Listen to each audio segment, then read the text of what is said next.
Students in central Indiana are now back in school. It's an expensive time for parents. They're buying school supplies, paying for textbooks and new clothes. And Sherry Lowe is the queen of free, and she is here with ways to save when you pack school lunches. So here's something that could cost quite a bit of money, but you have some ideas to make that cheaper.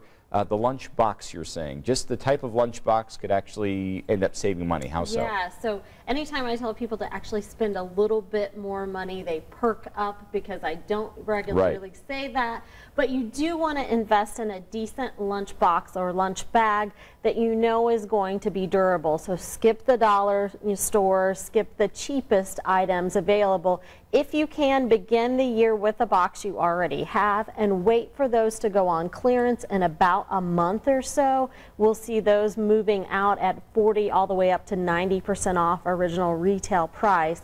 But make sure it's durable, because if you buy a cheap one, you're just going to have to replace it mid-year. These are going to get beat up pretty badly. Once you've got that, then what? What's the next step? Well, you know, you want to be sure that you skip the pre-packaged items.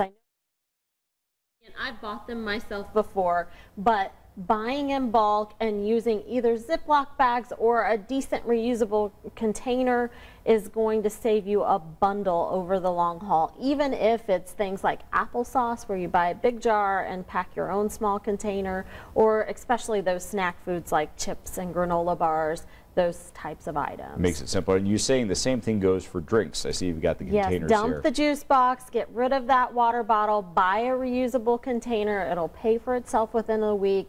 Kind of a user tip that I learned the hard way is be sure you have your child in the store with you when you pick that out, and that they can easily open and close it on their own without help. That's key, and make sure they don't lose them also.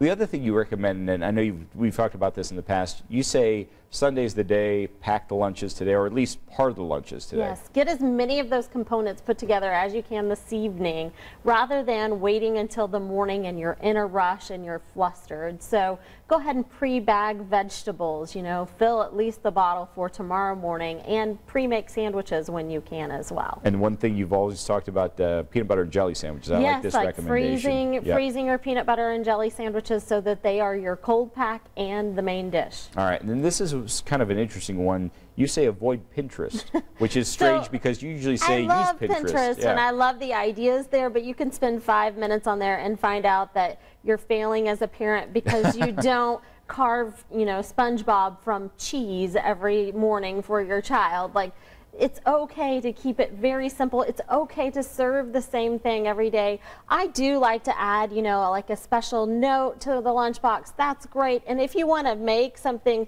fun for your child that's themed like that, maybe do it once a week. But don't set yourself up for disappointment later in the year when you're not going to have the time to devote to that type of activity. All right, sounds good. Sherry Lowe, the queen of free. I know we have a link to your website at our website at WTHR.com. Always great money-saving ideas. Thanks so much for joining us this Sunday. And here is a